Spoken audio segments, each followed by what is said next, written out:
Hello, and welcome to the History of Rome. Last time we finished with the death of Romulus, first and greatest king of Rome. Today, we will cover his first three successors, who they were, and what roles they played in the evolution of Roman law and society. I call this section the Seven Kings of Rome because common historical nomenclature always refers to the Seven Kings of Rome, so though we will only be talking about three kings, it seemed appropriate to use the phrase as a title, even if it isn't technically accurate. Just remember, there were 7 kings of Rome. Oh, by the way, in reality, there were almost certainly more than 7 kings of Rome. The idea that 7 successive kings could reign for an average of 35 years each stretches credulity. Nowhere else in the history of mankind have 7 monarchs in a row managed such continuous good luck.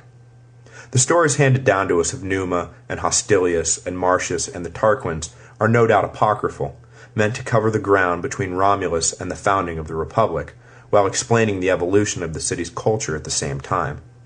So just remember, even though there weren't really 7 kings of Rome, there were 7 kings of Rome. After Romulus died or disappeared, there was a crisis. Who would lead the Romans now that their first and only king was gone? Trouble arose not just from the question of which particular man would reign, but also from the question of what tribe he would be from. The Sabines, who would suffer the sole rule of Romulus in silence, now wished to see one of their own placed upon the throne. The Romans found this idea preposterous, but the Sabines refused all Roman candidates, and the Romans, in turn, refused all Sabine candidates. To avoid a slip into anarchy, it was decided that each senator in succession would reign for a single day until an acceptable man was found to rule. This was the first instance in Roman history of an interregnum, or period between official sovereigns. A compromise was finally proposed that allowed the Romans to choose whomever they wished, without Sabine veto, as long as the man was a Sabine. The Romans agreed to this and picked a man of universal renown, Numa Pompilius. The Sabines, delighted by the choice, agreed at once, and messengers were sent to Numa to present him with the good news. To the amazement of everyone, however, Numa refused the offer, and it was only after much cajoling that he agreed to take the throne. You see, Numa was a bit of an odd bird. He disdained all luxury and had devoted his life to religious contemplation. He often took long walks alone, and it was believed that on these strolls he conversed with the gods. Not that this concerned anyone, quite the opposite, it only enhanced his reputation that the gods spoke to him, but still, not exactly a man you usually find at the head of a growing military power. Numa did not even live in Rome. He resided in a nearby town and was, for the most part, put off by the violence and greed of the city. This second king of Rome was the opposite of Romulus in almost every way. Where Romulus was brash, Numa was reserved. Where Romulus was a warrior, Numa was a pacifist. Where Romulus sought glory and fame, Numa sought peace and solitude. Overnight, he changed the trajectory of Rome's march to greatness. When Numa arrived in Rome, he found a warmongering population of brutes who had known 40 years of war, and when he died, he left Rome a population of farmers who had known 40 years of peace. The remarkable transformation was due entirely to Numa's introduction of religion to the city. He turned the people's attention away from the battlefield and towards the heavens. Desiring peace more than anything else, Numa devised complex religious rites to occupy the time of the now demobilized army so they would not grow restless and provoke unnecessary wars. He instilled in the Romans an everlasting fear and awe of the gods, which would last for the remainder of the empire. Numa is credited with the foundation of the most important religious institutions in Rome. He imported the Vestal Virgins and established the laws governing their watch over the eternal flame. He created the office of Pontifex Maximus, the high priest of Rome, who would be responsible for the maintenance of all religious services, and, in an act of remarkable foresight, declined to serve in that role himself, establishing a sovereign religious Rome that could not be meddled with by future kings. He believed that later kings would be so caught up in war-making that they would neglect their religious duties and bring the wrath of the gods upon the city. The office of Pontifex Maximus would remain an independent authority until the title was claimed for the emperors by Augustus at the dawn of the Imperium. At the end of the empire, the title was passed to the popes, who hold it to this day, 2,600 years after its inception. Just as Romulus is the answer to all questions about the founding of the city, Numa is the answer to all questions about the origin of religious practices. Who divided regular days from holy days? Numa. Who created the priesthood of Mars? Numa did. The priesthood of Quirinius? Numa. Who built the altar to Jupiter? Numa, of course. In the development of Roman culture, Numa is second only to Romulus in importance, and to some he was even more important. Machiavelli writes, "And for anyone who considers Roman history carefully, it is clear how much religion helped in the commanding of armies, in inspiring the plebeians, in keeping men good, and in making the wicked feel shame." Thus, if one were to debate about the prince to whom Rome owed the most, I think Numa would sooner obtain the first place. For where there is religion, one can easily introduce arms, but where there are arms, but no religion, the former can only be introduced with difficulty. Perhaps Numa's most famous addition to Rome was the Temple of Janus. The gates of the temple were to remain open while Rome was at war, and be closed in times of peace. For the entirety of Numa's reign, the doors stayed shut, but after his passing, they remained open almost continuously. Numa's dream of peace, it would seem, died with him, and his reign would be an anomaly in Roman history. Of Numa's Rome, Livy writes, "Once Rome's neighbors had considered her no more than an armed camp in their midst, threatening the general peace. Now they came to revere her so profoundly as a community dedicated wholly to worship that the mere thought of offering her violence seemed to them like sacrilege." Numa reigned 43 years and died in 673 BC. His successor to the throne, Tullus Hostilius, did his level best to banish forever this image of Rome as a city of docile farmer priests. Just as Numa was the opposite of Romulus, Tullus was the opposite of Numa.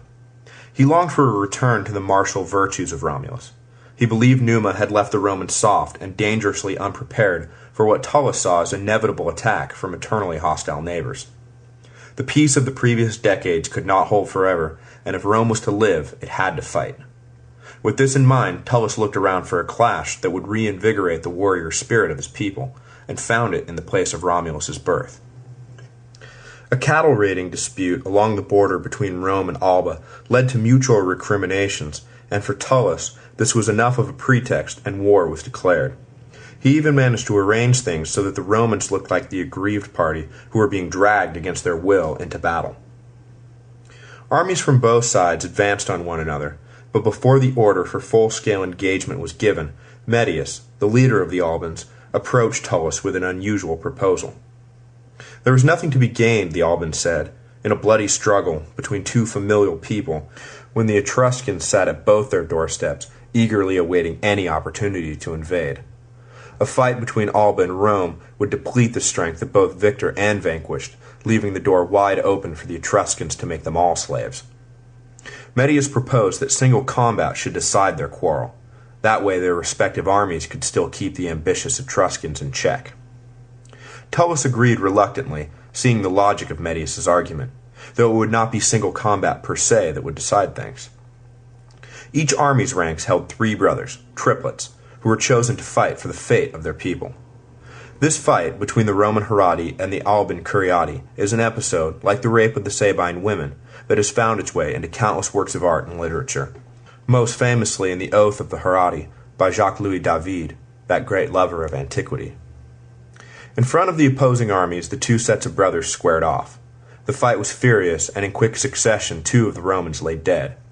Horatius, the remaining brother, knowing he could not take all 3 of his enemies at once, ran up a nearby hill, forcing the 3 Curiati to chase him. As the first neared, Horatius turned abruptly and killed him.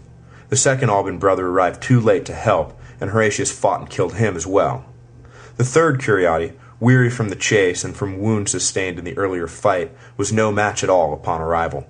He fell to his knees, and Horatius did not fight him so much as execute him, plunging his sword down the poor bastard's throat. The Romans cheered their victory, and the Albans, grumbling at Medius's deal, were forced to withdraw and supplicate themselves to Roman rule. But Medius, aware of how precarious his authority was in the aftermath of this non-defeat to Rome, conspired to release his people from subjugation. He induced Veii, the nearest Etruscan city and, as we will later see, an important early rival of Rome, to attack the Romans. The Albans, Medius said, would be called upon to aid Rome, and he promised that at a decisive moment in the battle, the Albans would desert, leaving the Roman flank unguarded. VA jumped at the opportunity to crush Rome and attacked immediately. Just as Medius predicted, Tullus called upon the Albans to join the fight, and the armies gathered to do battle. Just as the fight was about to begin, Medius ordered the Albans to withdraw. The Roman soldiers were shocked to see their ally suddenly leaving, but Tullus, thinking quickly, addressed his troops, telling them that it was his plan for the Albans to sneak around behind the enemy. The Romans, heartened, marched into battle with confidence and defeated the Veites. Back in camp, however, Tullus ordered the arrest of Medius and had him brought before the Roman troops. Tullus then revealed the treachery of the Alban leader and, to the horror of his men, passed, without trial, a sentence of death by dismemberment. Their leader dead, Tullus then ordered the destruction of Alba Longa itself. He ordered the city destroyed and the citizens relocated to Rome, where they would become Romans, forever wiping Alba from the map. Tullus reigned 32 years and died in 642 BC. The return to arms was his lasting legacy, and the incorporation of the Albans was his most important contribution to the growth of the city. Henceforth, Rome's neighbors returned to their view of the city as little more than an armed camp, and worked tirelessly to defeat the Roman menace. Never again would Rome enjoy an extended period of uninterrupted peace, despite the efforts made by Tullus's successor, Ancus Marcius, the grandson of Numa, to bring the population back to his grandfather's vision of peace. Less is known, or told, about Ancus than any of his predecessors, but we do know that he attempted to follow in the footsteps of his grandfathers, but with far less success. Events conspired to force war upon him, and despite his natural proclivities, he accepted his fate and led the Romans into battle.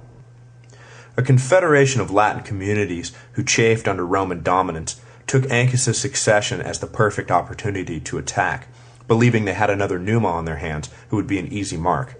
But Ancus accepted the challenge, and the Roman forces, battle-tested by their years under Tullus, routed each in turn. The defeated inhabitants were forced, like the Albans, to abandon their homes and settle in Rome, while Romans were sent to settle the vacated towns. Through this policy, the population of the city swelled, and the surrounding countryside was filled with subjects loyal to Rome. At the outset of the fight with the Latins, Ancus made his most important contribution to Roman society. Dissatisfied with the haphazard way war began between Rome and her enemies, he decided to inject a sacred ritual, introducing something of Numa into the barbarism of armed conflict. A specific formula was proscribed as to how exactly the Romans would declare war on an enemy, too tedious to spell out here, but it involved sending envoys into enemy territory, announcing the war to the first man met in an official pronouncement, making more official declarations at appointed times, waiting 33 days, and finally throwing a spear into enemy territory, signaling the beginning of hostilities. The entire process may seem a bit overwrought, but it demonstrates the Roman desire to infuse all aspects of life with the rule of law, even if the end result was savage bloodshed. After the campaign against the Latins, Ancus won an important victory against the Veites, gaining control of the Maetian forest and extending Roman territory all the way to the sea. The consequences of this event cannot be overstated. Through Ostia, the port town founded by Ancus at the mouth of the Tiber, all initial Roman forays into the Mediterranean were launched and received. Ancus reigned 24 years and died in 617 BC. At his death, Rome found itself immeasurably strengthened by the addition of countless new citizens, a neighborhood free of enemies, and a port to call its very own. We will leave the story here and pick up next time with the final three kings, the Tarquin dynasty, the last of which would show himself to be such a tyrant that the very idea of monarchy would be hateful to Romans forever after, even forcing the emperors to semantically cloak their activities so as not to be accused of monarchism.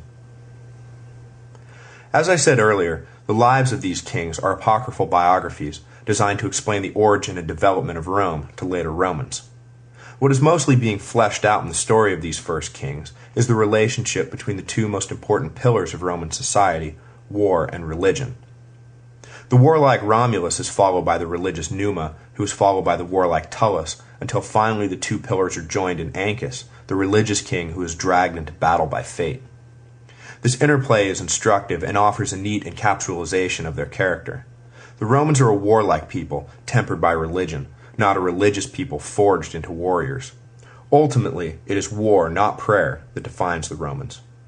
Imagine if it had been the opposite. a people founded by a religious pacifist and succeeded by a warrior, who was then succeeded by a pacifist, who was then succeeded by a warrior, dragged by fate into a religious life. It paints a very different picture. The Romans are fighters through and through, though Machiavelli's point is well taken. Without religious tempering, it is doubtful the Romans could have sustained a republic based upon the rule of law, and would have remained an unremarkable tribe of violent barbarians. To sum up, the Romans were soldiers who took oaths seriously, not priests who took swordsmanship seriously. Join me next time as we discuss the last days of the Roman monarchy and what was so bad about Tarquinius Superbus, the last king of Rome, that led the city to transform itself into a republic that lasted for 500 years.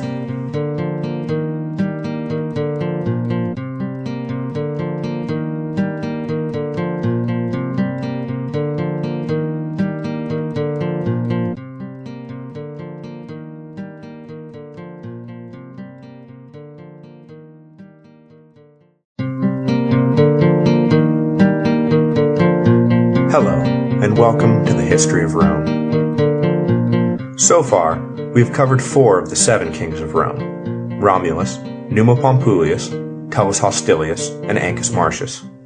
Today we will discuss the final 3, the so-called Tarquin dynasty, the father, Tarquinius Priscus, a decent if manipulative king, his adopted son and successor, Servius Tullius, and finally his real son, Tarquinius Superbus, who usurped his adopted brother and was then himself usurped by a fed-up mob, marking him forever with the infamy of being the last king of Rome. Lucius Tarquinius Priscus was born in Tarquini, one of the 12 cities of Etruria, the son of a Corinthian exile named Demaratus. Tarquin, the name by which history remembers him, was a shrewd businessman who became wealthy, but due to his racially mixed heritage, he was only admitted so far up the Etruscan social and political ladder. Angered at being denied the respect he felt he deserved, he decided to move to Rome, a city famous for offering men a fresh start. In Rome, Tarquin made an immediate splash. He gave lavishly, funding public projects, charities, and anything else that would bring him renown. It did not take long for Tarquin to come to the attention of Ancus Marcius, the aging king. In his final years, Ancus brought Tarquin into his confidence, leading to a close relationship that resulted in Tarquin ultimately being made guardian of Ancus's 2 sons when the king died. Tarquin knew an opportunity when he saw it, and after Ancus died, he sent the 2 boys away on a hunting trip. He then lobbied the Senate to hold elections for a new king immediately to avoid any possible threat to the city brought on by the vacuum in leadership. Tarquin had made a lot of friends in the short time he had been in Rome, and his further generosity no doubt convinced any fence-sitters that he was the man for the job. He was selected in a landslide and became the 5th king of Rome. One of his first acts, demonstrating his characteristic shrewdness, was to expand the Senate by another 100 men, bringing their total number to 300. The new senators were wholly obligated to Tarquin for their positions and, predictably, supported him in everything that he did, leaving the Senate little more than a rubber stamp for Tarquin's policies. This could have proven disastrous if Tarquin had been an incompetent or tyrannical leader, but he proved to be a conscientious and able king, both as an administrator and military commander. Soon after his election, Rome found itself at war, again, with some of its Latin neighbors. Tarquin easily routed his opponents and returned to Rome with a great deal of plunder. He decided to celebrate his victory by throwing public games, the likes of which had never been seen. But there was no stadium large enough for Tarquin's vision, so he ordered a hippodrome built between the Palatine and Aventine hills. This hippodrome, when completed, would become known as the Circus Maximus, one of the greatest sports venues in the ancient world. It would remain in continuous use for the 1,000-year existence of the empire. Immediately after work began on the Circus Maximus, Rome found itself embroiled in a fight with the remaining independent Sabine communities. They had never gotten over having half their population annexed by the Romans, and now sought to challenge the upstart for control of the region. Tarquin again led the Romans to victory, defeating the Sabines with strategy as well as brute force. Destroying a bridge the Sabines had used to cross into Roman territory, cutting off any escape route, he then smashed them against the river. To celebrate this victory, Tarquin inaugurated one of the most famous of all Roman traditions, the Triumph. Later years would set guidelines for what constituted an official triumph, but the basic parts were put in place by Tarquin. The leader of the victorious army rides into the city on a chariot drawn by 4 horses. The legions follow with prisoners of the vanquished army and all manner of plunder seized from the enemy.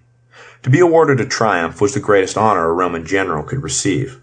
More will be said later about the traditional elements of a triumph, so for now we will simply note for trivia's sake that it was Tarquinius Priscus who celebrated the first one. Right around this time, a fantastic story reached the king. The head of a slave's sleeping child had suddenly burst into flames, though the child remained unhurt and did not wake up. Witnesses testified that they had seen the event with their own eyes, and that the flames only disappeared when the child awoke. Tarquin's wife believed it was an omen of the child's future greatness, and implored the king to adopt him so as to invite destiny into their house and not have it break down their doors. Tarquin agreed, and the child, Servius Tullius, was adopted by the king. He raised the boy as his own, and the omen bore out as the boy grew into a capable leader and eventual heir apparent to the throne. All was progressing nicely for Tarquin, but trouble was brewing. The sons of Ancus had not forgotten how Tarquin denied them their birthright, and resolved to reclaim what they felt was theirs. Knowing they could never get close to the king, the brothers enticed 2 men to do their dirty work for them. The 2 men arrived at the palace and pretended to have a loud quarrel, eventually demanding the king settle their dispute. Tarquin came to see what all the commotion was about and agreed to settle the fight. But as he sat to adjudicate, one of the men pulled out an axe he had hidden in his robe and lodged it in the back of the king's head. Tarquin fell, and the 2 men attempted to escape, but they were immediately captured. Tarquin's wife, Tanaquil, seeing the severity of the wound, immediately cleared the room and brought Servius Tullus in to help her tend to the king. Over the body she told Servius that nothing could be done for Tarquin, but that it was imperative the men responsible for the crime should not sit on the throne. She implored Servius to take part in a charade to guarantee that neither of Ancus's sons would ever be king. Throwing open a window and addressing the crowd that had by this time gathered, Tanaquil told them that her husband's wound was only superficial and that the king would be back on his feet soon. In the meantime, she told them to obey Servius, who would act as king until Tarquin could resume his duties. At this point, of course, the king was already dead. Tarquin reigned 37 years and died in 579 BC. Servius performed the duties of king for a time as if he was merely acting in Tarquin's stead, going so far as to reserve judgment in some legal disputes, claiming that he must consult with the king. The sons of Ancus, believing their plot had failed and seeing Servius secure on the throne, went into exile. Not long after the transfer of power, Veii launched an attack on Rome, and Servius marched to meet them. Completely destroying the Viite army, Servius returned to Rome a beloved savior. At this point, clearly in command of the throne, the death of Tarquin was announced. No one questioned Servius's continued reign as king, and the plan hatched by Tanaquil was brought to a successful conclusion. Servius would be the second to last king of Rome, and by all accounts the last good one. He was responsible for the final reconfiguration of Roman society prior to the establishment of the Republic, a reconfiguration that would have a profound effect on the way that Republic would ultimately be governed. Desiring to take stock of the city's resources, wealth, and population, he instituted the first census. Based upon the data he received, he divided landowning Romans, known as assidui, into 5 classes. Nominally divided by wealth, the idea was to establish who could provide what when war inevitably came knocking. The first class was the richest, able to provide a helmet, round shield, bronze breastplate, leg armor, sword, and spear. The second class provided all the same equipment as the first, save for the breastplate. The third provided the same as the second, but for the leg armor. Only a spear and javelin were required of the fourth class, and the fifth provided merely slings and stones. Sandwiching these classes were the richest of the rich, already separately designated as equites, cavalrymen able to provide horses, and the poorest of the poor, i.e., most of the population, who were exempted from military service. Men aged 18 to 40 from the 5 classes formed the legions, when the need, which was often, arose. The classes did not serve a strictly military function. They also formed the basis of the new Roman electoral college. The old tribal assembly created by Romulus, the Comitia Curiata, was surpassed by Servius's new Comitia Centuriata. Each of the classes were further divided into centuries which voted as blocks. The centuries, however, were not equal in size.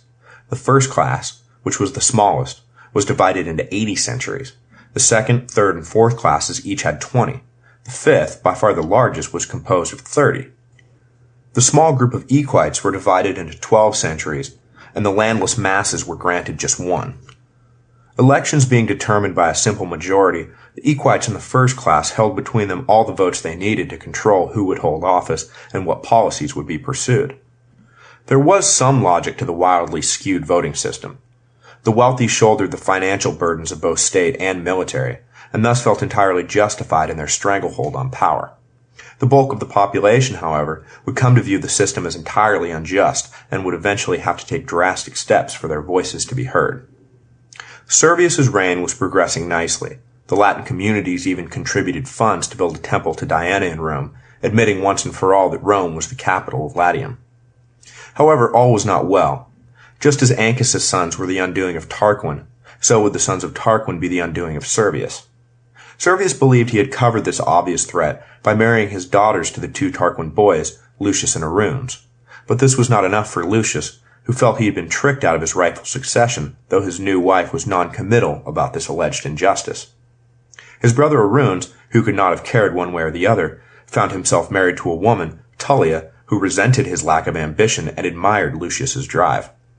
Tullia further despised her own sister for not supporting an obviously great man in his quest for the throne. Evil took hold of them, and, not being particularly creative, they decided to simply kill their unwanted mates so they could be together and pursue the crown at full throttle. The newlyweds began a whisper campaign against Servius, pointing out his low birth and the fact that he had never been truly elected. To the richest in Rome, they alleged that the census was no more than a trick to expose their wealth so Servius could snatch it up and hand it over to his low-born friends. Lucius grew ever more bold as he gained support, until finally he decided to make his move. He went to the palace while Servius was away and sat upon the throne, demanding that the Senate assemble before him. When they did, out of a mixture of fear and confusion, he demanded they kneel before him and hail him King Tarquin.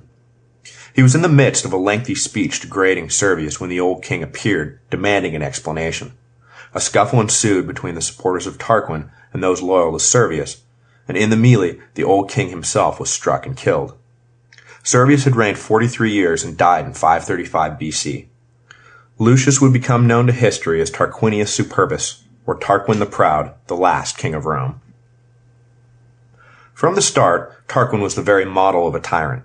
He was vain, arrogant, pompous, and dismissive of both the people and the Senate. He built monuments to himself at the expense of the rich, using the labor of the poor. Smart enough to understand his shaky position, having seized power without so much as a nod to electoral formalities, he chose fear as the basis for his reign. He claimed for himself all legislative and judicial functions and dared anyone to oppose him. Those who did quickly regretted their choice. Tarquin arrested, tried, and executed his opponents, completely bypassing the traditional court system. He confiscated property whenever he saw fit and arbitrarily reduced the ranks of the Senate, leaving it anemic and unable to counter his actions. Tarquin's misconduct was not confined to the city itself. He sought to consolidate Rome's power over Latium, and to this end called a council of the local nobility. He let them sit all day without making an appearance until one of them rose to declare that Tarquin was making them wait on purpose to show that he could order them around at will. Just then Tarquin finally appeared. The king made note of the man who had spoken against him and, after the meeting broke up, bribed one of the noble's slaves to plant a cache of weapons in his master's room. The deed done, Tarquin recalled the council and announced that he had just discovered a plot against his life and fingered the offensive noble as its leader. They marched as a group to where the noble was staying and discovered the hidden weapons. That, coupled with his speech from the day before, was enough to frame the poor man, and he was immediately executed without so much as a trial. The remaining Latin nobility, whether they believed the charges or not, believed that Tarquin was capable of almost anything, and so did nothing to challenge his position in Rome. The city and surrounding countryside thus pacified, Tarquin sat back to enjoy the fruits of his labor. But only poisoned fruit can grow from such poisonous seeds, and Tarquin would soon pay the ultimate price for his underhanded tactics. Tarquin, obviously, had engendered no goodwill in the city, and the population waited only for a spark to light them into full revolt. Tarquin's own son would provide that spark. The young man, Sextus, was invited to a dinner party hosted by Collatinus, a local noble, and upon meeting Lucretia, the lady of the house, Sextus decided that he must have her. Inflamed with lust, he returned to the house while Collatinus was off laying siege to the nearby town of Ardea and raped her. His lust sated, Sextus rode off unaware of what he had set in motion. Collatinus, riding back to Rome with a certain Lucius Junius Brutus, was met by a messenger who bid him return to his house at once. There, surrounded by her father, Collatinus and Brutus, Lucretia told him what Sextus had done, and then, overwhelmed by shame, grabbed a knife and stabbed herself in the heart. The three men, grief-stricken, stood over her body and swore that the Tarquins would pay for her death. Returning at once to the encamped army at Ardea, Brutus raised them into revolt with a stirring speech denouncing the Tarquins as oppressive criminals. He then led the army back to Rome, where he planned to expel the Tarquins once and for all. Arriving in the city, he marched through the streets and found a population slaving away on Tarquin's various pet projects and ready for revolution. Tarquin, at this point, having heard of the mutiny in Ardea, had ridden out to take control of the situation, but instead found his army gone and himself in exile from the city he allegedly ruled. Tarquinius Superbus reigned 24 years and would die seeking, but never regaining, the throne. Back in the city, the liberated people declared the Tarquins enemies of the state and forever barred them from Rome. The Comita Centuriata was convened, and it was decided that kings should never again rule Rome, and that two men should be elected annually to be leaders, so that power could never again be concentrated in the hands of a single man. Collatinus and Brutus were duly elected and were inaugurated as the first two consuls in Roman history. The year was 509 BC, and the most famous republic in the history of the world was born. The story of the ill-fated Tarquin dynasty casts an interesting shadow over Roman history. Through the obviously apocryphal royal biographies, a general outline of actual history begins to emerge. As I said in Part 1, Roman culture was derived largely from Etruscan and Greek influences, so, as an instructive parallel, we are given the story of a family of kings who became masters of Rome after emigrating from Etruria and were descended from an exiled Greek. There, in the micro-story of the Tarquins, is the macro-story of all Rome. This dramatic, if fictitious account has roots in reality. Modern historians recognize the dominance Etruria had over Rome until the founding of the Republic. It is thought that Etruscan kings did indeed command Rome, and that they were rejected by a native population wary of their rule. Though the neatness of this account no doubt misses a reality filled with intermarriage and colliding cultures, making it hard to know who was a native Roman and who was a foreign Etruscan. The story of the kings also offers a moral that the Romans followed to great success and abandoned at their peril. Until the ill-fated Tarquinius Superbus, none of the kings had been the son of a previous ruler. Hereditary succession played almost no part in the ascension of the kings.